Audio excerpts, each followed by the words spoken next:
আসসালামু আলাইকুম। আমি ডক্টর ফাহাদ বলছি। প্রথমেই ধন্যবাদ জানাই এক্সিস মেডিকেল স্কুলকে আমাকে এখানে সুযোগ করে দেওয়ার জন্য।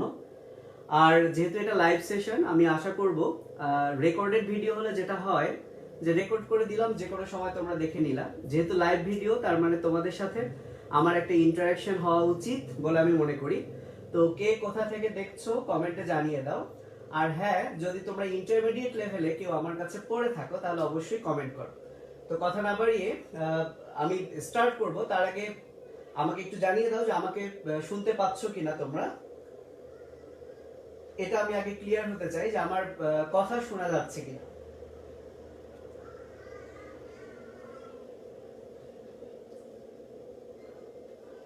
ওকে, কিছু কমেন্ট এসেছে, তাহলে আমি শুরু করি। আমার কাছে মনে হয় যে শুনতে পাচ্ছ তোমরা। তো আজকে যে টপিক নিয়ে আলোচনা করব, আমি চেষ্টা করব একটু ডিটেইলস বলার। মনোযোগ দিয়ে শুনবে, ইনশাআল্লাহ কিছুটা হলেও উপকৃত হবে। তো টপিকটার নাম হচ্ছে মাসেল ফিজিওলজি। তো প্রথমে এই যে মাসেল, এই শব্দটা কিন্তু ইংরেজি শব্দ, কিন্তু আমরা জানি যে আমাদের মেডিকেলের ম্যাক্সিমাম শব্দগুলোই হচ্ছে গ্রিক বা ল্যাটিন থেকে আসা। তো প্রথমে আমরা টার্মিনোলজি গুলো শিখে নিব যে মাসেল রিলেটেড কি কি টার্মিনোলজি আছে। তো মাসেলকে মাসেলকে মূলত তিনটা প্রিফিক্স দিয়ে প্রকাশ করা হয় মেডিকেলীয় বইগুলোতে। একটা হচ্ছে মায়ো, যেটা মূলত ল্যাটিন থেকে এসেছে। আর একটা হচ্ছে সার্কো, সার্কো অর্থ মাংস বা মাসেল। এবং আর একটা একটু কম ব্যবহৃত হয়, বাট তারপরেও কিছু শব্দে আমাদের লাগবে, যাকে বলা হয় মাইস অথবা মিস। তাহলে এই তিনটা প্রিফিক্স যদি কোনো শব্দের থাকে, তাহলে আমরা ধরে নিব যে এটা মাসেল রিলেটেড কিছু একটা। তো এই তিনটা প্রিফিক্স দিয়ে কি কি শব্দ তোমাদের বইগুলোতে আছে, আমি কিছু শব্দ লিখে এক্সপ্লানেশন করি এবং ধীরে ধীরে আমরা এগুলো ডিটেইলসে যাব। তো মায়ো দিয়ে যে শব্দগুলো বই আছে বা আমাদেরকে জানতে হবে, এর মধ্যে একটা হচ্ছে মায়োব্লাস্ট। এছাড়া আর একটা লিখি মায়োজেনেসিস, দেন মায়োসাইট, এবং আর একটা হচ্ছে মায়োফিব্রিল বা অনেকেই বলে ফাইব্রিল। তো খেয়াল করে দেখো, এই চারটা শব্দের মধ্যেই মায়ো এই প্রিফিক্সটা কিন্তু আছে। তাহলে যেহেতু এর মধ্যে মায়ো আছে, তার মানে এগুলো সবাই হচ্ছে মায়ো পেশি রিলেটেড। এখন এইগুলোর অর্থ যদি আমরা জানি, তাহলে কিন্তু এটা আমাদের এমনিতেই হয়ে যাবে। তো ব্লাস্ট মানে আমরা সবাই জানি যে ইম্যাসিভ সেল বা অপরিণত কোষ বোঝাতে ব্লাস্ট বোঝায়। আর সাইট হচ্ছে পরিণত কোষ। তো একটা কোষ আগে অপরিণত থাকে, তারপরে কিন্তু সেটা পরিণত হয়। তার মানে হচ্ছে এই মায়োব্লাস্ট থেকেই কিন্তু মূলত মায়োসাইট তৈরি হয়। ঠিক আছে? এবং সিস কথাটার অর্থ মনে রাখবা, কোন শব্দের শেষে যদি সিস থাকে তাহলে প্রক্রিয়া বোঝায়। আর জিন, এই জিন অর্থ উৎপন্ন করা, এখান থেকে জেনারেট বা বিভিন্ন শব্দ এসেছে। তাহলে জেনেসিস মানে কোনো কিছু তৈরির প্রক্রিয়া। তাহলে মায়োজেনেসিস কথাটার অর্থ হচ্ছে পেশি তৈরির প্রক্রিয়া। তাহলে আমরা বলতে পারি মায়োব্লাস্ট থেকে মায়োজেনেসিস প্রক্রিয়ায় মায়োসাইট তৈরি হয়। তো এই তিনটা শব্দ যদিও আজকের টপিক অর্থাৎ মাসেল কন্ট্রাকশনের ব্যাপারে খুব একটা গুরুত্বপূর্ণ না, তো এখানে যে শব্দটা গুরুত্বপূর্ণ সেটা হচ্ছে মায়োফাইব্রিল। আমি একটু এইখানে লিখি। তো মায়োফাইব্রিলে খেয়াল করো, মায়ো মানে তো আমরা বুঝতেই পারলাম পেশি রিলেটেড কিছু, ফাইব্রিল পেশি। এখানে আছে দেখো ফাইবার। আমরা কিন্তু জানি যে ফাইবার মানে হচ্ছে তন্তু। তো এখন মায়ো ফাইবার হতে পারতো, তাহলে মায়ো ফাইব্রিল কেন? তো মনে রাখবে যে নামের শেষে যদি এল থাকে তাহলে এটা মূলত ছোট কিছুকে বোঝায়। যেমন আমি যদি বলি লোবের ছোট কি, তাহলে আনসার হবে লোবিউল, তাই না? যেমন আর্টারির ছোট আর্টারিওল, ভেইনের ছোট ভেনিউল, ব্রঙ্কাসের ছোট ব্রঙ্কিওল, ট্রাকিয়ার ছোট ট্রাকিওল। ঠিক সিমিলারলি ফাইবারের ছোট অর্থাৎ ছোট ছোট তন্তুকে আমরা বলি ফিব্রিল। তো পুরোটার নাম হচ্ছে মায়োফিব্রিল বা কেউ মায়োফাইব্রিল বলেও ডাকে, অ্যাকচুয়াল উচ্চারণ হচ্ছে মায়োফিব্রিল। এবং এই মায়োফিব্রিল দুই ধরনের প্রোটিন ফিলামেন্ট দ্বারা তৈরি, একটার নাম হচ্ছে অ্যাক্টিন এবং আরেকটার নাম হচ্ছে মায়োসিন। তো এখানে আমি যে কথাটা বলবো, এই দুইটা প্রোটিন মিলেই কিন্তু মায়োফাইব্রিল হয়। এখন যদি আমি বলি কোনটা প্রাইমারি ফিলামেন্ট এবং কোনটা সেকেন্ডারি ফিলামেন্ট, সো মনে রাখবা যে শব্দে মায়ো আছে, সো মায়ো মানে যেহেতু পেশি, তাহলে পেশির প্রাইমারি ফিলামেন্ট কিন্তু সেটাই, অর্থাৎ মায়োসিনটাই হচ্ছে প্রাইমারি ফিলামেন্ট আর অ্যাক্টিন হচ্ছে সেকেন্ডারি ফিলামেন্ট। তাহলে এই দুইটার আমি যদি একটা পার্থক্য লিখে দিই, সেটা হচ্ছে মায়ো যেটা, সেটা হলো প্রাইমারি ফিলামেন্ট আর এটা হচ্ছে সেকেন্ডারি ফিলামেন্ট। সাথে আরেকটা ইম্পর্টেন্ট কথা মনে রাখো, খেয়াল করো, অ্যাক্টিন শব্দের শেষে আছে টিন, অর্থাৎ এরা হচ্ছে থিন, মনে থাকবে। তাহলে অ্যাক্টিন টিন থেকে তোমরা থিন মনে রাখো, অর্থাৎ অ্যাক্টিন এই ফিলামেন্টটা হচ্ছে থিন, এটা আমাদের কাজে লাগবে। তাহলে অ্যাক্টিনের অপোজিট অর্থাৎ যেটা মায়োসিন, সেটা হচ্ছে কি বলতো, থিক। ওকে, আপাতত তোমরা এই দুইটা পার্থক্য মনে রাখো। তাহলে মায়ো দিয়ে আমরা যে চারটা শব্দ বলেছিলাম, এর মধ্যে মায়োফিব্রিল, এটা দুই ধরনের প্রোটিন ফিলামেন্ট দ্বারা গঠিত। পরবর্তীতে আমরা এই দুইটার স্ট্রাকচার যখন শিখবো তখন আরো একটু ক্লিয়ার হবে। তো এখন আসি, তাহলে মায়ো এটা আমাদের হয়ে গেল, ঠিক আছে। এখন আসি সার্কো দিয়ে কি কি শব্দ তোমাদের আজকে লাগবে বা কি কি টার্মিনোলজি সার্কো দিয়ে আছে। তো প্রথম আমি যে শব্দটার কথা বলি সেটা হচ্ছে সার্কোলেমা। তো তোমরা যেহেতু শিখলাই যে সার্কো মানে পেশি বা মাসেল, আর লেমা কথাটা অনেক জায়গায় শিখেছো, হ্যাঁ। প্লাজমা লেমা মানে কি, প্লাজমা পর্দা, এক্সোলেমা, নিউরোলেমা, তার মানে লেমা কথাটার অর্থ হচ্ছে আবরণ বা পর্দা। তো সার্কো মানে যদি পেশি হয়, লেমা মানে যদি পর্দা হয়, তাহলে একটা পেশি তন্তু বা একটা মাসেল ফাইবারের যে আবরণ, তাকেই কিন্তু আমরা বলবো সার্কোলেমা, ঠিক আছে। এখন এই মাসেল ফাইবার, এটা তো একটা পেশি কোষ বা মাসেল সেল বা মায়োসাইট। তাহলে এই কোষের মধ্যে সাইটোপ্লাজম আছে। তো প্লাজম মানে তরল বোঝায়, কিন্তু যেহেতু এই সাইটোপ্লাজমটা সার্কো অর্থাৎ পেশির সাইটোপ্লাজম, তাই আর একটা টার্ম সেটা হচ্ছে সার্কোপ্লাজম। তাহলে সার্কোপ্লাজম মানে কি, পেশির সাইটোপ্লাজম, বিকজ সার্কো মানে পেশি আর প্লাজম আসছে ওখান থেকে। এখন যদি আমি তোমাদেরকে বলি যে বলো তো ভাই সার্কোপ্লাজমিক রেটিকুলাম মানে কি, তাহলে এই নামটা শুনেই কিন্তু তোমাদের মনে হচ্ছে যে না, এরকম তো একটা শব্দ আমরা শিখেছি, এন্ডোপ্লাজমিক রেটিকুলাম। তো হ্যাঁ, অ্যাকচুয়ালি সার্কোপ্লাজমিক রেটিকুলামটা হচ্ছে এন্ডোপ্লাজমিক রেটিকুলাম। তো কেন এন্ডোপ্লাজমিক রেটিকুলাম বলা হতো, এন্ডো মানে ভেতরে, প্লাজম সাইটোপ্লাজমের ভেতরে থাকে, এবং এই রেটি শব্দটার অর্থ হচ্ছে জাল। তো জালের মতো ছড়িয়ে থাকা, ওর নাম ছিল এন্ডোপ্লাজমিক রেটিকুলাম। তাহলে বুঝতেই পারছো, যেহেতু সার্কো মানে হচ্ছে পেশি, তাহলে পেশির যে এন্ডোপ্লাজমিক রেটিকুলাম, তাকে আমরা কি বলবো, সার্কোপ্লাজমিক রেটিকুলাম। এবং এই সার্কোপ্লাজমিক রেটিকুলাম থেকে যেটা অবশ্যই তোমাদেরকে মনে রাখতে হবে, সেটা হচ্ছে এর মধ্যে ক্যালসিয়াম স্টোর থাকে। এর মধ্যে ক্যালসিয়াম কি থাকে, জমা থাকে, যেটা মাসেল কন্ট্রাকশনের জন্য খুব জরুরি। কিভাবে কাজ করবে সেটা আমরা একটু পরেই শিখবো, আপাতত এই টার্মটা আশা করি পারবে। ওকে, এছাড়াও আমরা সবাই জানি যে পেশির কাজে শক্তি লাগে, আর শক্তিটা হচ্ছে এটিপি, এবং এটিপি আসে কোথা থেকে, মাইটোকন্ড্রিয়াম থেকে। তো এই যেহেতু এটা একটা কোষ, তাহলে এই কোষের মধ্যে যে মাইটোকন্ড্রিয়া আছে, তাহলে তাকে আমরা বলতো কি নামে ডাকবো, যেহেতু পেশির মাইটোকন্ড্রিয়া, আমি একটু উপরে লিখি, এটা মুছে দেই, যেহেতু পেশির মাইটোকন্ড্রিয়া, তাহলে সার্কো মানে পেশি। তাহলে বল, একটু কমেন্ট করো তো দেখি, পেশির মাইটোকন্ড্রিয়াকে আমরা কি বলে ডাকবো, সার্কোকন্ড্রিয়া না সার্কো মাইটোকন্ড্রিয়া?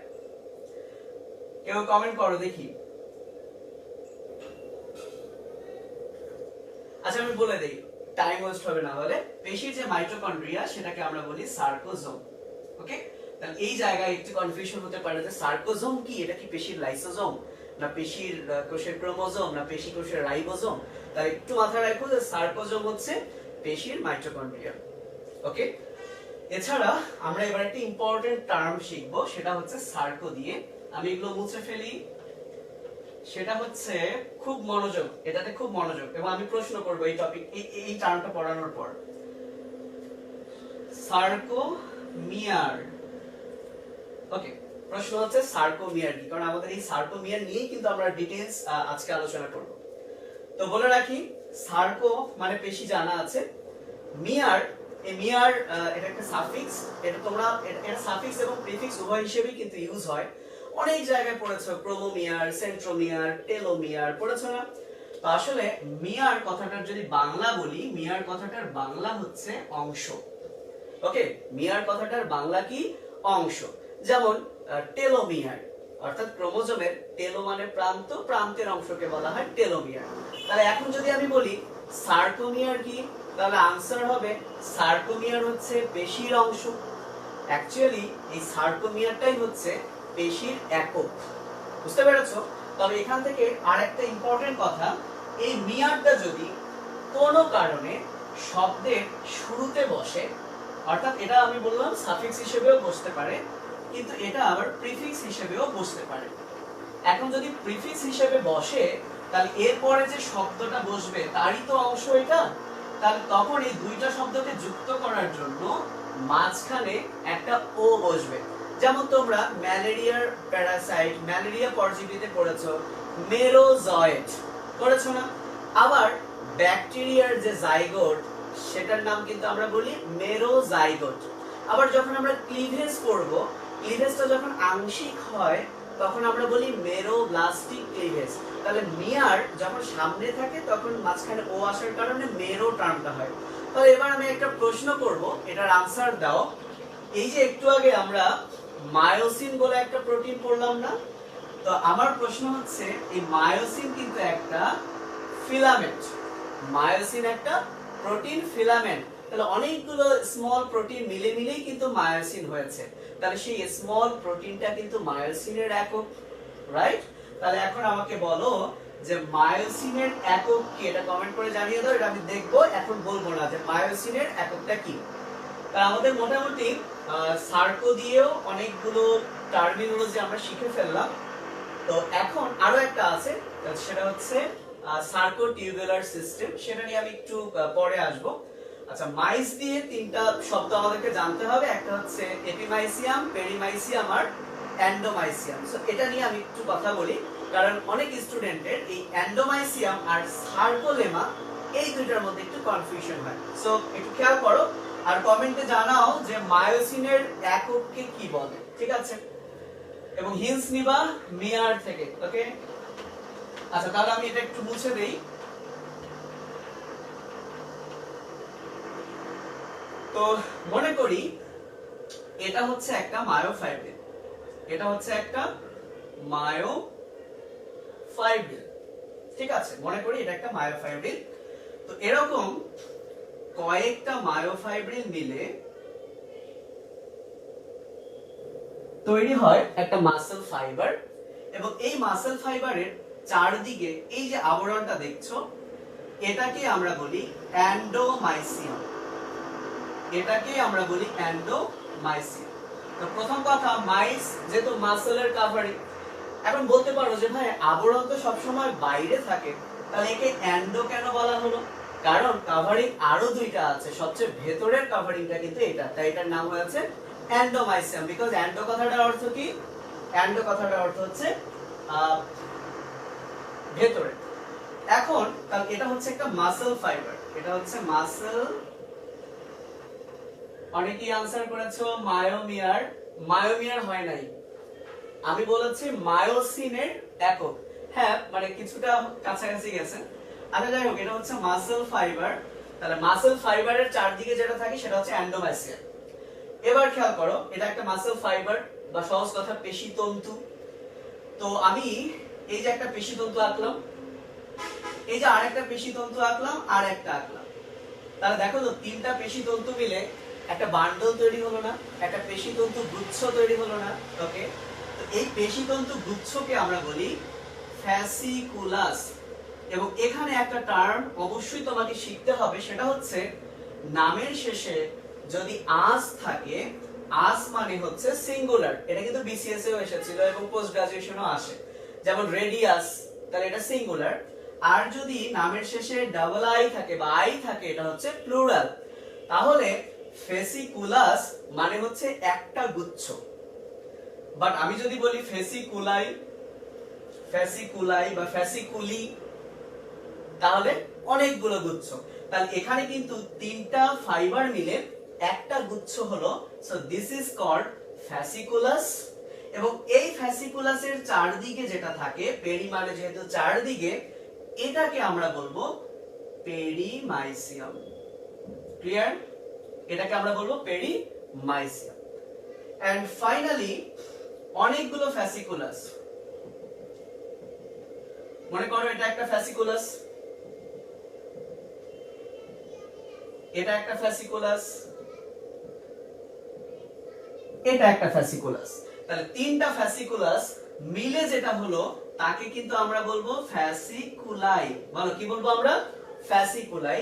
এবং এই ফ্যাসিকুলাই এর চারদিকে যে আবরণ সেটার নাম হচ্ছে এপিমাইসিয়াম। এপিমাইসিয়াম। তাহলে এই যে দেখো, এপি মানে একদম সবার উপরে, তারপরে পেরিমাইসিয়াম, এবং সবার ভেতরে হচ্ছে এন্ডোমাইসিয়াম, এবং এটাই হচ্ছে একটা মাসল। ওকে, এখন প্রশ্ন হচ্ছে যে তাহলে ভাইয়া সার্কোলেমা কোনটা? আসলে সার্কোলেমার সাথে এন্ডোমাইসিয়ামের পার্থক্যটা কোথায়? অনেক জায়গায় লেখা আছে যে যাহাই সার্কোলেমা তাহাই এন্ডোমাইসিয়াম, বাট সূক্ষ্ম একটা পার্থক্য হচ্ছে, মনে করো আমি একটা মাসল ফাইবার, আমার এই যে স্কিন, আমার যে ত্বক, এইটা হচ্ছে সার্কোলেমা বা বলতে পারো ফাহাদোলেমা, রাইট? আর এই যে আমি একটা কিছু পড়েছি, এটাই হচ্ছে এন্ডোমাইসিয়াম। এবং আমি আমার সাথে যদি আরেকজন যুক্ত হতে চায়, তাহলে আমরা মূলত এন্ডোমাইসিয়াম দিয়েই কিন্তু পরস্পর যুক্ত। এটা একটা কানেকটিভ টিস্যু, রাইট? আর আমাদের নিজস্ব যেটা আবরণ সেটা হচ্ছে কিন্তু সার্কোলেমা, এবং এন্ডোমাইসিয়াম কিন্তু এই যে দুইটা ফাইবারকে এভাবে কানেক্ট করে বা যুক্ত করে। সো এই হচ্ছে ডিফারেন্স, কিন্তু অনেক জায়গায় দুটোকে একই বলা আছে, যেহেতু দুটাই অ্যাকচুয়ালি মাসল ফাইবারকে ঢেকে রাখছে। তো আশা করি এই টার্মগুলো তোমরা বুঝতে পেরেছো। এখন আমরা একটু ডিপে চলে যাব। আমরা একটা মাসল ফাইবারের মধ্যে কি কি আছে সেটা দেখব, দেন তাকে আরো তার ছোট পার্ট সার্কোমিয়ার সেটা দেখব। দেন আশা করছি যে আমাদের মাসল কন্ট্রাকশন এমনি হয়ে যাবে যদি আমরা কনসেপ্টটা বুঝি। তো চলো আমরা স্টার্ট করি। কি কি কমেন্ট আসছে ওটার? কমেন্ট অনেক দূর চলে গেছে, দেখতে পাচ্ছি না।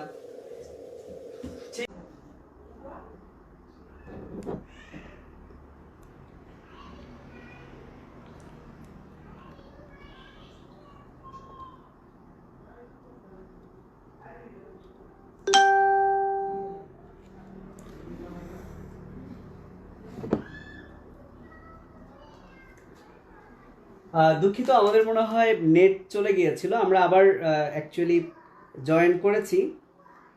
তোমরা যদি এখন শুনতে পাচ্ছ একটু জানাও, আমি সরি ব্যাপারটার জন্য।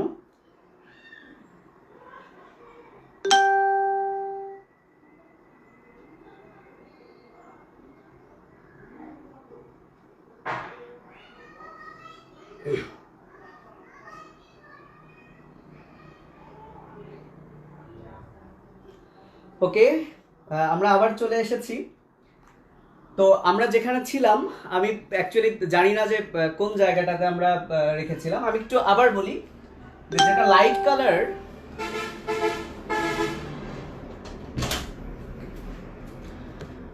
ওকে, যেটা লাইট কালার, সো লাইটের সেকেন্ড লেটার আই, সেটা হচ্ছে I band.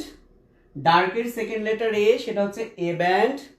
I vowel, A vowel যদি ভুলে যাও যে আই ব্যান্ড অ্যাক্টিন দ্বারা গঠিত, আর এ ব্যান্ড মেইনলি মায়োসিন, সেখানে অ্যাক্টিন একটু ওভারল্যাপ থাকে, আমরা একটু দেখাবো, ঠিক আছে? আচ্ছা, তো দেখো এবার যে বিষয়টা আমি বলি, এইটা হচ্ছে আমরা তাহলে কি বললাম, এটা হচ্ছে আমরা বললাম আই ব্যান্ড, আর এইটা আমরা কি বললাম, এ ব্যান্ড। এবার একটা ইম্পর্টেন্ট কথা, খুব খেয়াল, বলা হয় আই ব্যান্ডটা তো লাইট, বাট এই আই ব্যান্ডকে সেপারেট করার জন্য এর মাঝখান দিয়ে একটা লাইন আছে, এটা একটু তুলনামূলক ঠিক, এবং একে বলা হয়েছে জেড লাইন। তো জেড কথাটা জার্মান শব্দ জুইসেন্স থেকে আসছে, আমি লিখতে চাচ্ছি না নামটা, কিন্তু এখানে একটা কথা আমি বলে দেই, সেটা হলো জুইসেন্স এই শব্দটার অর্থ হচ্ছে বিটুইন, অর্থাৎ দুইটা জিনিসের মাঝে, সেটা হচ্ছে কিন্তু জেড লাইন। তো আমার প্রশ্ন হচ্ছে জেড লাইন কিন্তু আই ব্যান্ডকে ডিভাইড করলো, সে তো দুইটাকে কানেক্ট করলো না, কিন্তু নাম তো আর এমনি এমনি দেওয়া হয়নি। তাহলে কমেন্ট করে জানাও যে জেড লাইন যেটা সেটা মূলত কাকে কাকে কানেক্ট করছে। আমি আবারও বলি, জেড লাইন, জেড কথাটার অর্থই হচ্ছে জুইসেন্স বিটুইন, অর্থাৎ দুইটা জিনিসকে কানেক্ট করে। সো জেড লাইন কোন দুইটা জিনিসকে কানেক্ট করে কমেন্টে জানিয়ে দাও, একটু পর তোমরা এটা জানতে পারবে। এবার খেয়াল করো, এই যে যেটা এ ব্যান্ড, এ ব্যান্ডের এই মাঝখানটা আমি একটু হোয়াইট করে দিয়েছি, অর্থাৎ এ ব্যান্ডের এই মাঝখানের এই অংশটাও কিন্তু একটু লাইট, এবং এই জায়গাটাকে বলা হয়, এই জায়গাটুকু, যে জায়গাটুকু লাইট সেটাকে বলা হয় এইচ জোন। তো অনেকেই বলে এইচ কথাটা আসছে হেনসন থেকে, কিন্তু এইচ এর অর্থ হচ্ছে হেলার, জার্মান শব্দ, হেলার অর্থ ব্রাইট, অর্থাৎ ডার্ক ব্যান্ডের মাঝে যে ব্রাইট এরিয়া সেটাকে কিন্তু বলা হয় হেলার, অর্থাৎ ব্রাইট জোন। এবং এই এইচ জোনের ঠিক মিডল বরাবর একটা লাইন আছে, যেহেতু লাইনটা একদম মিডলে, তাই এটাকে বলা হয় মিডল থেকে এম লাইন। বলে এটাকে কি বলা হয়? মিডল থেকে এম লাইন। তাহলে এবার আসি, জেড লাইন কার মধ্যে থাকে, এম লাইন কার মধ্যে থাকে? একটা আই ব্যান্ডে, একটা এ ব্যান্ডে। তো ভাই দেখো, এ ব্যান্ডে কিন্তু মেইনলি মায়োসিন ফিলামেন্ট থাকে, এ ব্যান্ড জুড়ে মেইনলি কি থাকে? মায়োসিন ফিলামেন্ট থাকে। সো মায়োসিনে এম আছে, এবং মনে রাখো এই মায়োসিন ফিলামেন্টের মাঝ দিয়ে যেটা যায় সেটাও এম, মনে থাকবে, M for myosin, M for M line, M for myosin, M for M line. And I ব্যান্ডে কিন্তু থাকছে কি মাঝখানে জেড লাইন। এবার আমরা তাহলে দেখো, এটা যদি জেড লাইন হয়, এটা হচ্ছে জেড লাইন, এটা হচ্ছে জেড লাইন। তাহলে এবার আমরা দেখবো যে আসলে সার্কোমিয়ার কোনটা। এই যে একটু আগে আমরা শিখলাম যে সার্কোমিয়ার হচ্ছে পেশির একটা ইউনিট, তাহলে সার্কোমিয়ার কোনটা আমরা এখন এবার সেটা জানবো। তো বলা হয় সার্কোমিয়ার হচ্ছে এই যে একটা জেড লাইন থেকে এই যে আর একটা জেড লাইন, এই দূরত্বটা হচ্ছে সার্কোমিয়ার। তাহলে আমরা যদি সার্কোমিয়ারের ডেফিনেশন দিতে চাই, যদি ম্যাথমেটিক্যালি লিখতে চাই, তাহলে দেখো তো এইটার এই পাশের এইটুকুটা পুরোটা যদি আই ব্যান্ড হয়, তাহলে এইটুকুটা আই বাই টু, রাইট? তাহলে sarcomere equal to I by two plus এই অংশটুকুটার নাম হচ্ছে এ ব্যান্ড, তাহলে প্লাস এ ব্যান্ড, দেন এইটুকু অংশ, এই পুরোটা আবার আই, তাহলে এইটুকু অংশ হচ্ছে আই বাই টু। তাহলে দেখো একটা সার্কোমিয়ার মানে হচ্ছে I by two plus A plus I by two. তো যেহেতু আই বাই টু মানে আই, তার মানে একটা এ ব্যান্ড আর একটা আই ব্যান্ডের লেন্থ মানেই কিন্তু একটা সার্কোমিয়ার। কিন্তু সার্কোমিয়ার মানে বলা যাবে না আই প্লাস এ, বিকজ এখানে কিন্তু দুইটা আই ব্যান্ডের অর্ধেক অর্ধেক ইউজ হচ্ছে, তাই এভাবেই তোমরা লিখবে। বুঝতে পারলাম? তাহলে এবার আমি বলে দিই জেড লাইনকে কেন জুইসেন্স বলা হয়েছে, আমি এটা একটু বলে দিই। তো আসলে জেড লাইন, দেখো তো ভাই, এই জেড লাইন থেকে এই জেড লাইন, এটা একটা সার্কোমিয়ার, তাহলে এই জেড লাইন পর্যন্ত আরেকটা সার্কোমিয়ার। তাহলে দেখো এই জেড লাইনটা মূলত কি করছে, এরা দুই সার্কোমিয়ারের মাঝখানের লাইন। তাহলে এরা অ্যাকচুয়ালি সার্কোমিয়ারকে কানেক্ট করছে। কাকে কানেক্ট করছে? সার্কোমিয়ারকে। এই কারণে কিন্তু নাম হয়েছে জেড, অর্থাৎ যেটা ইন বিটুইন টু সার্কোমিয়ার, সার্কোমিয়ারের মাঝে থাকে, তাই এর নাম হচ্ছে জেড। তাহলে জেড মানে বিটুইন কার মাঝে? সার্কোমিয়ারের মাঝে। তাহলে আশা করি বুঝতে পেরেছো যে সার্কোমিয়ার অংশটুকু কোন জায়গা। এবার আমরা এটাকে আরেকটু জুম করে শিখবো, আরেকটু জুম করে এবার আমরা দেখব একটা সার্কোমিয়ারের অ্যাকচুয়াল স্ট্রাকচারটা কি। তো আমার মনে হয় এতটুকু ক্লিয়ার। তাহলে এখানে এইচ কোনটা, এম লাইন কার মাঝে, জেড লাইন কার মাঝে পারা যাবে। এবার আসি, একটা সার্কোমিয়ার যদি আমি আঁকি, তো মনে করো এটা হচ্ছে একটা সার্কোমিয়ার, এটা একটা সার্কোমিয়ার, অর্থাৎ এটা একটা জেড লাইন, এটা একটা জেড লাইন, বিকজ দুইটা জেড লাইনের মাঝখানের অংশটাই কি সার্কোমিয়ার। এখন এই সার্কোমিয়ারের মধ্যে অ্যাক্টিন মায়োসিন আছে, একটু আগে শিখেছি অ্যাক্টিন থিন, রাইট? আর মায়োসিন হচ্ছে কি থিক। তো আমি তিনটা মায়োসিন ফিলামেন্ট আঁকি, যেহেতু মায়োসিন থিক আমি একটু থিক করে দিলাম, যদিও এর বিন্যাসটা এরকম না, এরকম মাথা থাকে, আমি ওটা আরেকটু পরে যখন মায়োসিনের স্ট্রাকচার তখন বোঝাবো। তো আপাতত আমি তিনটা থিক ফিলামেন্ট আঁকলাম, এই তিনটা হচ্ছে মায়োসিন। ওকে, আর যেহেতু অ্যাক্টিন থিন, আমি একটু থিন করে দেই, এটা হচ্ছে মনে করো অ্যাক্টিন, মনে করো এটা হচ্ছে অ্যাক্টিন, এটা হচ্ছে অ্যাক্টিন ফিলামেন্ট। তাহলে এবার ব্যাপারটা বোঝার ট্রাই করো, জেড লাইনের এ পাশেও কিন্তু আই ব্যান্ডের কিছু অংশ আছে। তাহলে জেড লাইনের ঠিক এই পর্যন্ত, এই যে ভাই এই পর্যন্ত, এটা হচ্ছে কিন্তু I/2। আবার এই যে এইটুকু, এটাও কিন্তু I/2। আর খেয়াল করো, এই যে অ্যাক্টিনের এতটুকু অংশ প্লাস মায়োসিনের এতটুকু, এই যে এতটুকু অংশ, আমি একটু এটা উপরে দেই, এই যে এতটুকু অংশ, এইটুকুটার কারণে এটাই কিন্তু মূলত ডার্ক, বিকজ দুইটার ওভারল্যাপ হয়েছে, অ্যানাইসোট্রপিক, এটাই কিন্তু মূলত ডার্ক। তাহলে এই যে এই অংশটুকু, এই অংশটুকুই কিন্তু মূলত ডার্ক। কিন্তু এই জায়গাতে দেখো শুধু মায়োসিন, আইসো মানে একই রকম ফিলামেন্ট নিয়ে গঠিত। যেমন দেখো, তাহলে এটা একটু লাইট, তাই এই লাইট ব্যান্ডটাকে কিন্তু বলা হয়, এই যে মাঝখানের, এই দুইটার মাঝখানের এটাকেই কিন্তু বলা হয় এইচ জোন, এবং এর মাঝখানে যেটা থাকে তাকে আমরা বলি এম লাইন। ব্যাপারটা কি ক্লিয়ার? ওকে, এবার খুব ইম্পর্টেন্ট একটা কথা, তো যখন মাসেল কন্ট্রাকশন হয় তখন কি হয় জানো, এই যে দুইটা জেড লাইন, এরা কন্ট্রাকশন হওয়ার সময় এই জেড লাইন দুইটা এভাবে আসে। আমি আবারও বলছি, মাসেল কন্ট্রাকশনের সময় এই মায়োসিন কিন্তু কনস্ট্যান্ট থাকে, স্টেশনারি থাকে, সে মুভমেন্ট করে না। মুভমেন্ট কে করে? জাস্ট জেড লাইনটা এভাবে কাছে চলে আসে, এটা হচ্ছে কন্ট্রাকশন। তাহলে তোমরা যদি এতটুকু মনে রাখো যে মাসেল কন্ট্রাকশনে জেড লাইন কাছে আসছে, তাহলে মাসেল কন্ট্রাকশনের বেলায় কোনটি সত্য নয় মিথ্যা নয় দেখো তোমরা কিন্তু এমনি পারবে। এবং এই মুভমেন্টটাকে কি বলে, বিজ্ঞানী হাক্সলে একটা নাম দিয়েছে স্লাইডিং ফিলামেন্ট থিওরি। তো স্লাইডিং ফিলামেন্ট থিওরিটা আমি একটু পরে বলছি, তার আগে প্রশ্ন হয় যে মাসেল কন্ট্রাকশনের সময় কি কি হয়, এবার তোমরা এখন নিজেই পারবে যদি লাইনগুলো বোঝো। প্রথম কথা, মাসেল কন্ট্রাকশনের সময় মায়োসিন স্টেশনারি ফিক্সড থাকে, তাহলে আমি আগে সেটা লিখে ফেলি যে মায়োসিন কনস্ট্যান্ট থাকে, মায়োসিন কনস্ট্যান্ট থাকে, মায়োসিন কি থাকে? কনস্ট্যান্ট থাকে। তাহলে এবার বলতো, যেহেতু মাসেল কন্ট্রাকশনের সময় জেড লাইন কাছে আসে, তাহলে সার্কোমিয়ার ছোট হয় না বড় হয়? ডেফিনেটলি জেড এর মধ্যে যেহেতু সার্কোমিয়ার, তারা কাছে আসা মানে সার্কোমিয়ার শর্টেন হয়। সার্কোমিয়ার কি হয় ভাই? শর্টেন। তাহলে এবার বলো তো, এই জেড লাইনটা যদি এখান থেকে ধরো এখানে চলে আসলো, তাহলে এই আই ব্যান্ড যেটা ছিল সেটা কি শর্ট হয়ে যাবে না? এটা তো আই এর অর্ধেক, আই এর অর্ধেক যদি শর্ট হয় তাহলে টোটাল আই ব্যান্ডটা কি শর্ট হয়ে যাচ্ছে না? হ্যাঁ অবশ্যই টোটাল আইটা শর্ট হয়ে যাচ্ছে।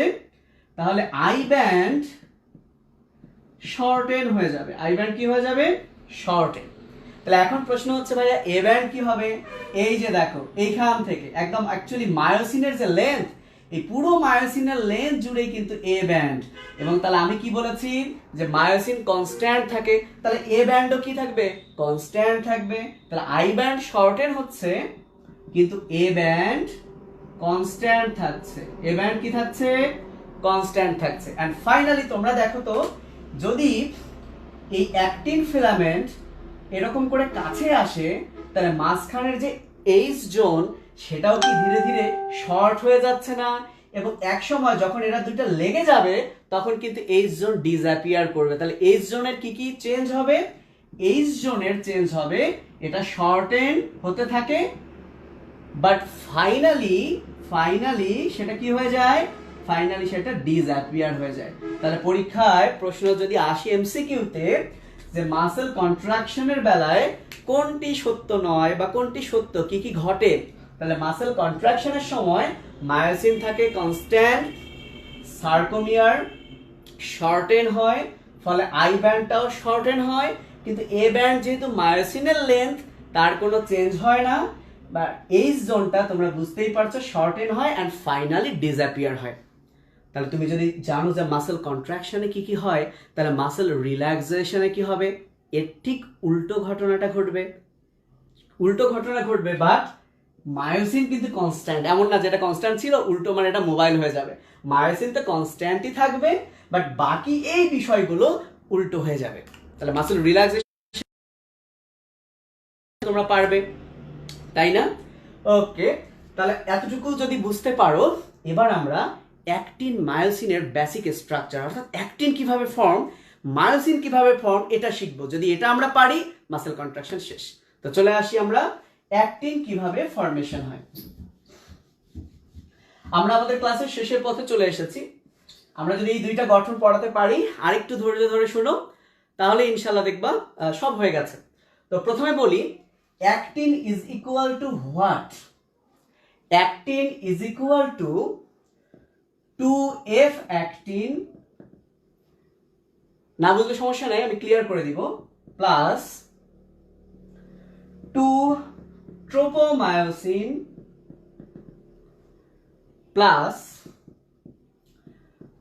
Many troponin. ওকে, খুব খেয়াল, actin is equal to 2F actin, 2 tropomyosin, many troponin. তো তোমরা যদি এটা না বোঝো, মুখস্থ করলে পরে ভুলে যাবা। আমি একটু বুঝিয়ে দিই ব্যাপারটা কি। তাহলে এটা মুছে দেই। খেয়াল করো, এটা একটা প্রোটিন।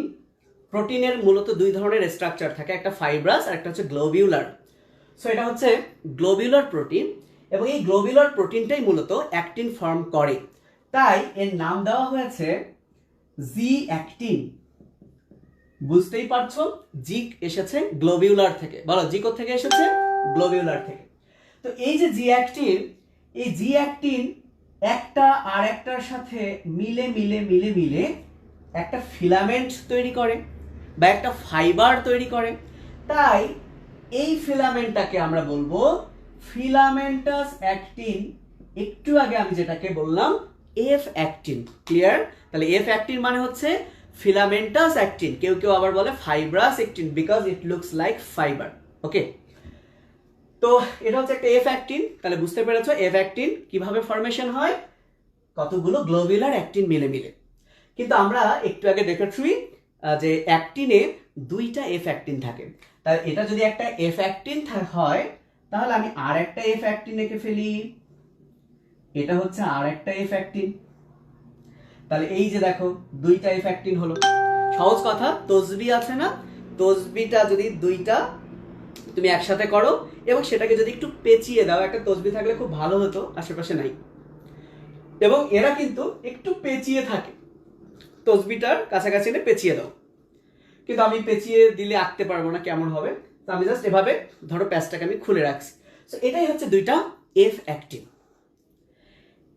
এখন প্রশ্ন হচ্ছে, তাহলে ট্রোপোমায়োসিনও দুইটা, এ আবার কি জিনিস? মনোযোগ। আমরা জানি মাসেল কন্ট্রাকশনে অ্যাক্টিন এবং মায়োসিন বাইন্ড হয়, তাই না? তো আমি যদি অ্যাক্টিন হই, তাহলে আমার সাথে মায়োসিন বাইন্ড হবে, তাহলে আমার মধ্যে মায়োসিন বাইন্ডিং সাইট থাকবে। অনুরূপভাবে মায়োসিনের সাথে আমি অ্যাক্টিন যুক্ত হলে মায়োসিনের মধ্যে অ্যাক্টিন বাইন্ডিং সাইট থাকবে, তাই না? ওকে, তো যেহেতু এটা অ্যাক্টিন, এই অ্যাক্টিনের সারফেসে মায়োসিন বাইন্ডিং সাইট থাকে। তো এই ডটগুলো হচ্ছে মায়োসিন বাইন্ডিং সাইট। দেখে মনে হচ্ছে ভেতরে আছে, ভেতরে না, অ্যাকচুয়ালি ধরো আমার এটাই গোল হচ্ছে একটা অ্যাক্টিন, এর সারফেস আমি একটু এঁকে দেই, এই যে এইটা হচ্ছে মায়োসিন বাইন্ডিং সাইট, সারফেসে, ভেতরে না। ওকে, তাহলে এইগুলো হচ্ছে মায়োসিন বাইন্ডিং সাইট। ক্লিয়ার? তো ঘটনা হচ্ছে মায়োসিন বাইন্ডিং সাইট যদি ওপেন থাকে, তাহলে তো মায়োসিন সবসময় তার সাথে যুক্ত হবে, সবসময় তো কন্ট্রাকশন হবে। এ কারণে এই মায়োসিন বাইন্ডিং সাইটটাকে ঢেকে রাখতে হয়। তো একটা পর্দা আছে, এই টোটাল যে এফ অ্যাক্টিনে যতগুলো মায়োসিন বাইন্ডিং সাইট আছে সবাইকে ঢেকে রাখে একটা পর্দা। তো যেহেতু এরা টুইস্ট থাকে, তাহলে পর্দাটাও কি এরকম টুইস্ট থাকবে। তো এখন যেহেতু সোজা আছে, আমি সোজা আঁকলাম। তাহলে এই ফিলামেন্টাস অ্যাক্টিনের মায়োসিন বাইন্ডিং সাইটগুলো ঢেকে রাখে আর একটা ট্রোপোমায়োসিন। তাহলে বলো তো, একটা অ্যাক্টিনে যদি এফ অ্যাক্টিন দুইটা থাকে, তাহলে ট্রোপোমায়োসিন কয়টা থাকবে? দুইটা থাকবে। বোঝা গেল? তাহলে অ্যাক্টিনের মধ্যে কি আছে? দুইটা এফ অ্যাক্টিন আছে, দুইটা ট্রোপোমায়োসিন আছে। ওকে, অ্যান্ড মেনি ট্রোপোনিন থাকে। মেনি কি থাকে? ট্রোপোনিন। সো ট্রোপোনিনটা কি? এই যে দেখো, দুইটা যে গ্লোবুলার অ্যাক্টিন, এর মাঝখানের যে গ্রুভ, এই গ্রুভে এইটা হচ্ছে একটা ট্রোপোনিন। এই গ্রুভে এই খাঁজের মধ্যে কিন্তু থাকে ট্রোপোনিন। তো আমি যদি এখানে একটা ট্রোপোনিন আঁকি, এই ট্রোপোনিনের 3টা অংশ থাকে। সো এটা একটা ট্রোপোনিন। এটা কি ভাই বলো? এটা একটা ট্রোপোনিন। এই ট্রোপোনিনের 3টা অংশ থাকে। মনে রাখার জন্য আইসিটি পড়ছো না তোমরা? আইসিটি, তাহলে মনে রাখার জন্য একটা হচ্ছে আই, একটা সি আর একটা টি। তাহলে ট্রোপোনিনের কয়টা পার্ট থাকে? 3টা। আইসিটি। ক্লিয়ার? এখন কেন আইসিটি নাম দেওয়া হলো? সি ফর ক্যালসিয়াম, অর্থাৎ ট্রোপোনিনের এই সি এর মধ্যে ক্যালসিয়াম এসে বাইন্ড করবে। ওকে, তো টি ফর কি? T for tropomyosin. আমি এখানে যদি একটু দেখাই, ধরো এটা সি, এটা আই, এটা হচ্ছে টি। যখন ক্যালসিয়াম এসে ট্রোপোনিনের সি এর সাথে যুক্ত হবে, তখন এই টি সাইড কি করবে? ট্রোপোমায়োসিনকে, অর্থাৎ সে যে কভার করেছিল সে ট্রোপোমায়োসিনকে এভাবে সরিয়ে দিবে। বুঝতে পেরেছো? এবং সরিয়ে দেওয়ার ফলে সে ব্যাপারটা এরকম, ধরো আমার এইটা হচ্ছে ট্রোপোমায়োসিন আর এটা হচ্ছে সি। তো ক্যালসিয়াম, আমার এটা ক্যালসিয়াম যখন আমার এটার সাথে যুক্ত হলো, আমি কি করলাম? ট্রোপোমায়োসিনকে সরিয়ে দিলাম। অর্থাৎ ট্রোপোমায়োসিন যে মায়োসিন বাইন্ডিং সাইটকে ঢেকে রেখেছিল তাকে সরিয়ে দিল। এখন প্রশ্ন হচ্ছে আই কি করে? এই যে ট্রোপোমায়োসিনের সাথে যে ট্রোপোনিন যুক্ত হলো, তাহলে একটা কমপ্লেক্স তৈরি হলো না? এই কমপ্লেক্সটাকে সাপোর্ট দেয়, ধরে রাখে হচ্ছে আই। তার প্রশ্ন হচ্ছে কেন এর নাম আই? আসলে রিল্যাক্সেশনের সময় তো আর মায়োসিন অ্যাক্টিন যুক্ত হয় না। কেন যুক্ত হয় না জানো? এই আই ইনহিবিট করে যুক্ত হওয়ার জন্য, তাই এর নাম আই। I for inhibition. সে বাধা দেয় মায়োসিনকে অ্যাক্টিনের সাথে যুক্ত হতে। কখন? রিল্যাক্সেশনের সময়, অর্থাৎ যখন সে রিল্যাক্স থাকে তখন। বুঝতে পেরেছো? তো আপাতত মনে রাখো, সি এর সাথে ক্যালসিয়াম যখন যুক্ত হয় তখন টিটা ট্রোপোমায়োসিনকে সরিয়ে দেয়, ফলে মায়োসিন বাইন্ডিং সাইট ওপেন হয়, তারপরই মায়োসিন ওর সাথে যুক্ত হয়। তাহলে এবার আমরা চলো মায়োসিন দেখে আসি কেমন। তাহলে বুঝতে পেরেছো যে এই যে এটা একটা ট্রোপোনিন, তাহলে অনেকগুলো ট্রোপোনিন কিন্তু এই অ্যাক্টিনের মধ্যে থাকে। তাহলে অ্যাক্টিনের মধ্যে কি কি থাকে? 2F actin, 2 tropomyosin and many troponin. Clear? চলো আমরা একটু মায়োসিনে যাই। আমি দুঃখিত, আমার ফোন অফ হয়ে গেছে, আই মিন ট্যাব অফ হয়ে গেছে, কারো কমেন্ট আমি মানে দেখতে পাচ্ছি না এবং লক করে রাখছি সব। তো ধরে নিচ্ছি ভালো ভালো কমেন্ট আসছে, বাট কোনো প্রশ্ন থাকলে আমি কিন্তু আর আনসার দিতে পারছি না, এটার জন্য আমি দুঃখিত। তো এখন আসো মায়োসিনের স্ট্রাকচারটা আমরা শিখে আসি। তো আমি কিন্তু একটা প্রশ্ন করেছিলাম যে মায়োসিনের একক কি? তো তোমরা অনেকেই লিখেছ মায়োমিয়ার।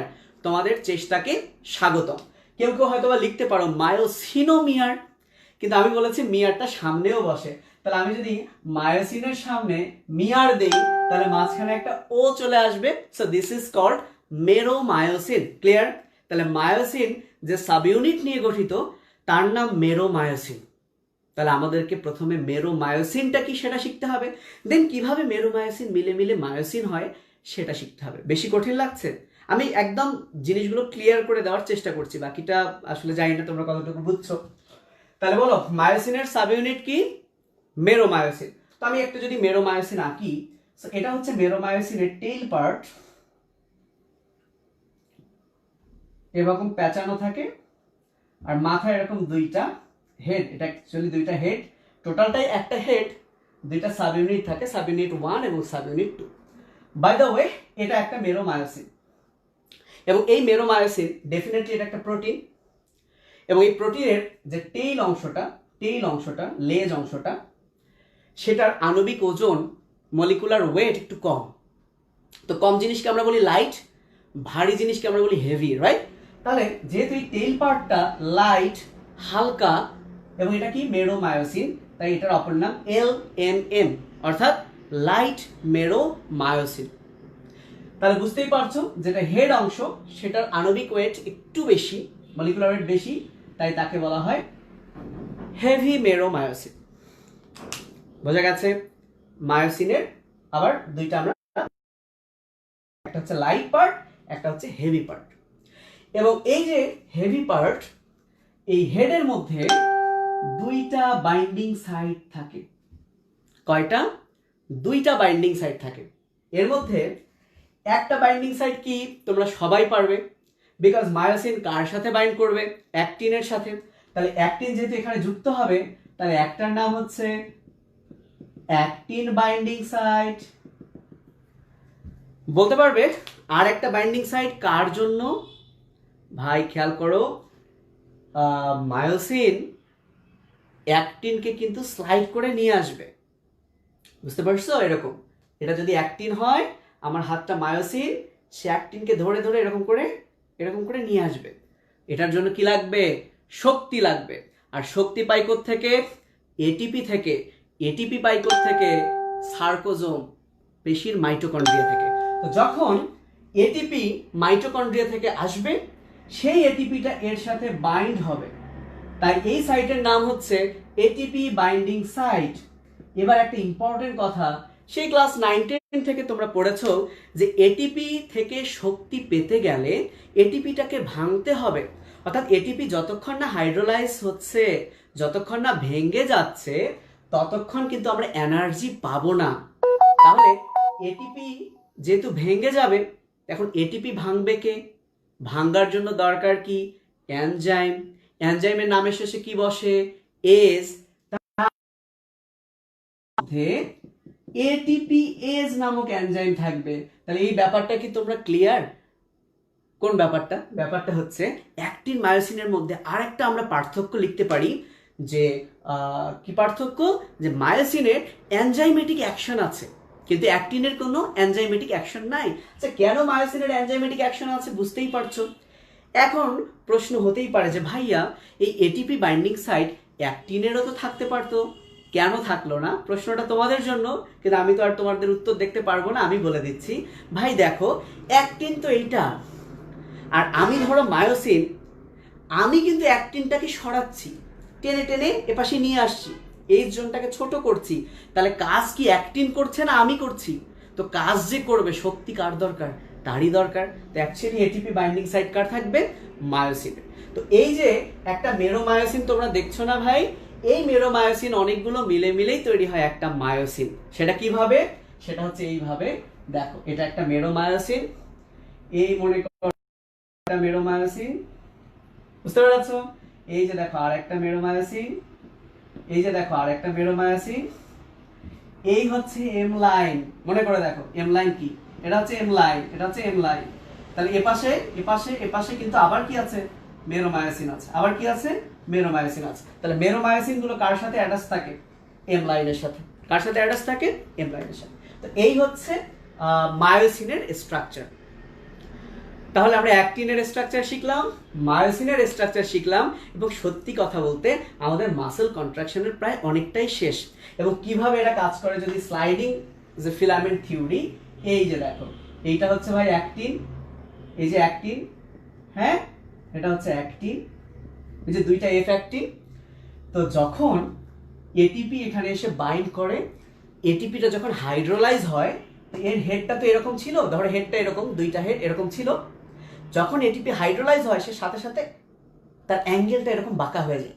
এবং যখন অ্যাঙ্গেলটা এরকম বাঁকা হয়ে যায়, আগে তো ধরো ট্রোপোমায়োসিন রিলিজ হয়ে গেছে, অর্থাৎ সাইডটা ফাঁকা আছে, তাহলে যখন এরকম বাঁকা হয়ে যায়, তখনই কিন্তু এটা এই যে মায়োসিন বাইন্ডিং এর সাইটের সাথে যুক্ত হয়। এখন যুক্ত হলো, ধরো এটা মায়োসিন বাইন্ডিং সাইট, আর মায়োসিনটা অ্যাক্টিনের সাথে অ্যাঙ্গেল করে যুক্ত হলো। এবার যুক্ত হওয়ার পর কি, একে ঠেলে পেছনে দিতে হবে না? এই ঠেলে পেছনে দেওয়াটাকে বলে পাওয়ার স্ট্রোক। এই ঠেলে পেছনের দিকে যখন দিবে, তখনই কিন্তু অ্যাক্টিনটা একটু স্লাইড করে পাশে চলে আসবে। তারপর আবার নতুন একটা এটিপির সাহায্যে ধরো ওপাশে অ্যাক্টিন ফিলামেন্টের আরেকটা অংশকে এভাবে স্লাইড করে, এভাবেই কিন্তু অ্যাক্টিন মায়োসিন কি করবে? অ্যাক্টিনকে স্লাইড করে করে করে করে এইদিকে নিয়ে আসবে, এপাশেরটা এই দিকে নিয়ে যাবে, এবং ফাইনালি মাঝখানের যে এইচ জোন, সেটা কিন্তু শর্ট হতে থাকবে। এই হচ্ছে মাসেল কন্ট্রাকশন, এভাবেই হচ্ছে। তাহলে এই মাসেল কন্ট্রাকশনটা যদি আমি একটু ডিটেলস বলি, মানে একটু যদি রিভাইজ করি, তাহলে কি দাঁড়াচ্ছে? সাথে আমরা নিউরোমাসকুলার জাংশন নিয়ে দুইটা লাইন বললেই কিন্তু শেষ। খুব খেয়াল, আমরা একটু এখন রিভিশন দিব যে কিভাবে মাসেল কন্ট্রাকশন হয়। মনোযোগ ভাই, এটা হচ্ছে মাসেল ফাইবার, আমি বলেছিলাম এটা হচ্ছে সার্কোলেমা। তো এই সার্কোলেমার একটা কথা বলি নাই, এই সার্কোলেমাটা না আবার নিচের দিকে ভেতরের দিকে ভাঁজ হয়ে যায় এবং এই টিউবিউলটাকে বলা হয় টি টিউবিউল। অনেকেই বলেন যে এটা দেখতে টি এর মতো, কিন্তু আমি বুঝলাম না এটা কেন টি এর মতো। টি টিউবিউল অনেকেই বলেন এই যে মাথা, এই যে লেজ দেখতে টি, কিন্তু প্রশ্ন হলো এইটা কি টি টিউবিউল? নো, টি টিউবিউল কিন্তু জাস্ট এতটুকু। আসলে মাসেল ফাইবারের লেন্থটা তো এরকম, মাসেল ফাইবারের দৈর্ঘ্যটা এরকম, যেহেতু এই টি টিউবিউলটা এই ফাইবারের ট্রান্সভার্সলি যাচ্ছে, আড়াআড়ি যাচ্ছে, তাই কিন্তু এর নাম T tubule, T for transverse tubule. বুঝতে পেরেছো? তাহলে এর নাম টি টিউবিউল। এবং এই টি টিউবিউলটার কারণ হচ্ছে, ধরো এটা একটা নিউরন, এই নিউরনের ধরো এটা হচ্ছে ব্রাঞ্চ। তো যখন নিউরনের মাধ্যমে একটা সিগন্যাল আসবে, এই সিগন্যালটা পুরো মাসেল ফাইবারে ছড়িয়ে পড়লেই কেবল মাসেলটা কন্ট্রাক্ট করবে। তো যাতে খুব দ্রুত এই সিগন্যালটা ছড়িয়ে পড়তে পারে, তাই কিন্তু সার্কোলেমা এরকম ভাঁজ হয়ে টি টিউবিউল তৈরি করেছে। এবং এই টি টিউবিউলের পাশে সার্কোপ্লাজমিক রেটিকুলাম তো জালের মতো আছে, এবং এই সার্কোপ্লাজমিক রেটিকুলামের একদম টার্মিনালে, একদম শেষে একটা প্রসারিত সিস্টার্নি থাকে। এটা একটা সিস্টার্নি। আবার এপাশের সার্কোপ্লাজমিক রেটিকুলামের টার্মিনালে একটা প্রসারিত সিস্টার্নি থাকে, এবং এই সিস্টার্নি থেকেই মূলত ক্যালসিয়াম রিলিজ হয়। তাই টি টিউবিউলটা এই সিস্টার্নির মাঝেই থাকে, ফলে যখন সিগন্যালটা আসবে এই সিস্টার্নি থেকে ক্যালসিয়াম। দেখো তো এখানে কয়টা জিনিস? তিনটা জিনিস। একটা টি টিউবিউল এবং তার দুই পাশে দুইটা সিস্টার্নি, এই টোটাল তিনটাকে বলা হয় ট্রায়াড। তাহলে পরীক্ষা যদি কখনো বলে ভাইভাতে যে ট্রায়াড কি, তাহলে ট্রায়াড হচ্ছে একটা টি টিউবিউল প্লাস সিস্টার্নি বানানো মনে হয় সি দিয়ে হবে, যাই হোক সি ওয়াই এস, সিস্টার্নি। এবং সার্কোপ্লাজমিক রেটিকুলাম এবং টি টিউবিউল, এই দুইটাকে একত্রে বলা হয় সার্কোটিউবুলার সিস্টেম। সার্কো মানে বুঝতেই পারছো, টিউবিউল মানে তো টি টিউবিউল, সার্কো মানে সার্কোপ্লাজমিক রেটিকুলাম বোঝাচ্ছে। ওকে, এবার আসো টোটাল প্রক্রিয়াটা। তো কিভাবে সিগন্যাল আসে এই বিষয়টা, অর্থাৎ নিউরোট্রান্সমিটার কিভাবে রিলিজ হয় একটু হালকা বলি। এখানে তো মোটর ইউনিট বলে একটা প্রশ্ন হয় যে মোটর ইউনিট কি। তো মনে করো এটা একটা মোটর নিউরন।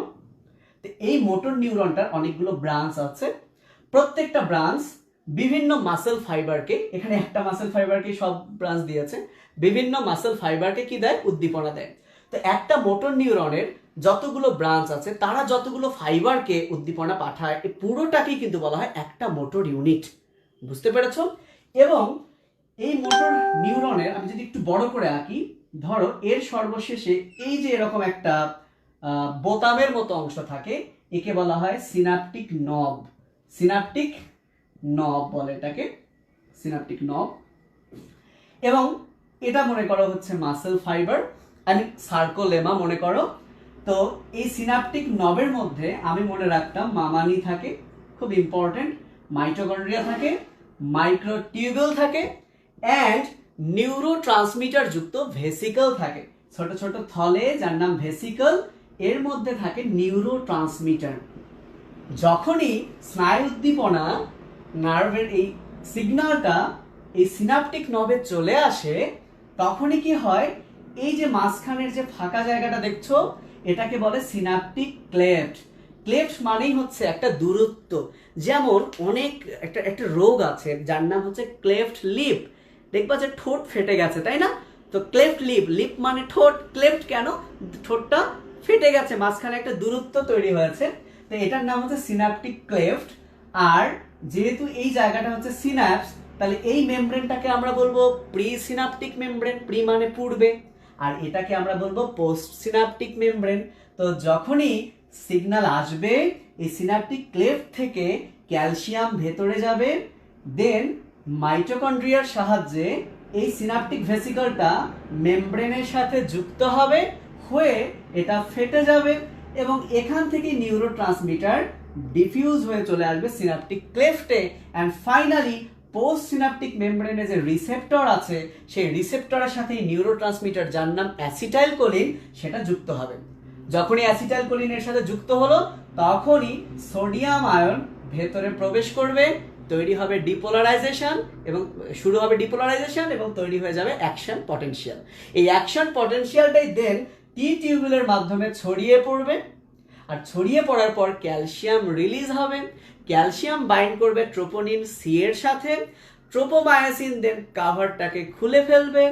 তারপর কি হবে? কাভার খুলে ফেললে ট্রোপোমায়োসিন কাভার খুলে ফেলার পর ওই যে মায়োসিন আছে দেন ওর সাথে যুক্ত হবে, তারপর এটিপির সহায়তায় এটাকে স্লাইড করে নিয়ে আসবে। এই তো হয়ে গেল মাসেল কন্ট্রাকশন। তো একটা প্রশ্ন হয় যে নিউরোমাস্কুলার জাংশন কি? তাহলে এই যে প্রিসিনাপটিক নিউরন দেখছো, মাঝখানে সিনাপটিক ক্লেফট আর পোস্ট সিনাপটিক যে এই মেমব্রেন, এই নিউরন আর মাসেলের মধ্যে এই যে জাংশন, এটাই হচ্ছে নিউরোমাস্কুলার জাংশন। আর একটা প্রশ্ন ভাইবায় আসতে পারে যে টি টিউবুল স্মুথ মাসেলে কি থাকে? এটা কিন্তু স্কেলেটাল মাসেল এন্ড কার্ডিয়াক মাসেলে থাকে, স্মুথ মাসেলে থাকে না। কেন থাকে না? কারণ দেখো টি টিউবুলের উদ্দেশ্য কি? নার্ভ ইম্পালসটা, অ্যাকশন পটেনশিয়ালটা যাতে দ্রুত পরিবাহিত হয়। কিন্তু তোমরা বলো তো, তোমরা জানো যে স্মুথ মাসেলের যে ডায়ামিটারটা কিন্তু ছোট। তো যেহেতু অল্প ডায়ামিটার, তাই আলাদা করে কোনো প্যাসেজের দরকার নাই ভেতর পর্যন্ত যাওয়ার। তো যখনই উদ্দীপনা এখানে চলে আসে তখন অটোমেটিক্যালি স্মুথ মাসেল এটা ছড়িয়ে পড়ে, তাই স্মুথ মাসেলের টি টিউবুলের কিন্তু দরকার পড়ে না। তাহলে এই হচ্ছে ব্যাপার। আমি যদি একটু সামারি করি, যে নার্ভ ইম্পালস আসলো সিনাপটিক নবে, ক্যালসিয়াম এন্ট্রি করলো প্রিসিনাপটিক মেমব্রেন দিয়ে, সিনাপটিক ভেসিকল প্রিসিনাপটিক মেমব্রেনের সাথে ফিউজ হলো, অ্যাসিটাইলকোলিন রিলিজ হলো, সেটা পোস্ট সিনাপটিক মেমব্রেনের রিসেপ্টরের সাথে যুক্ত হলো, আয়ন চ্যানেল খুলে গেল, ভোল্টেজ গেটেড সোডিয়াম চ্যানেল, দেন সোডিয়াম ভেতরে ঢোকার কারণে ডিপোলারাইজেশন হলো, অ্যাকশন পটেনশিয়াল জেনারেট হলো। এই পটেনশিয়াল টি টিউবুল দিয়ে ছড়িয়ে পড়লো, দেন সার্কোপ্লাজমিক রেটিকুলাম ক্যালসিয়াম রিলিজ করলো, ক্যালসিয়ামটা তখন ওই ট্রোপোনিনের সি এর সাথে যুক্ত হলো। তারপর কি হলো? ট্রোপোমায়োসিন মায়োসিন বাইন্ডিং সাইট থেকে সরে গেল, দেন মায়োসিন ওর সাথে যুক্ত হলো, এটিপির সাহায্যে সে স্লাইড করতে লাগলো। এভাবে মাসেল কন্ট্রাকশন হয়। আর রিল্যাক্সেশনটা হতে গেলে তাহলে কি হতে হবে বলো তো? ক্যালসিয়াম যখন ট্রোপোনিন সি থেকে সরে যাবে তখন এই কভারটা আবার, অর্থাৎ ট্রোপোমায়োসিন আবার ওকে ঢেকে রাখবে। তো অনেকক্ষণ পড়া হয়ে গেল। ধন্যবাদ সবাইকে। ইনশাআল্লাহ পরবর্তীতে যদি সুযোগ হয় দেখা হবে। কোনো ভুল ত্রুটি হলে মাফ করে দিও। আর সবাই ভালো থাকো। কারো কমেন্টের রেসপন্স করতে পারি নাই, হয়তো বা পরবর্তীতে কোনো কমেন্ট থাকলে সেগুলোর আমি রেসপন্স করবো। আজকে পর্যন্তই। আল্লাহ হাফেজ। ধন্যবাদ সবাইকে। আসসালামু আলাইকুম।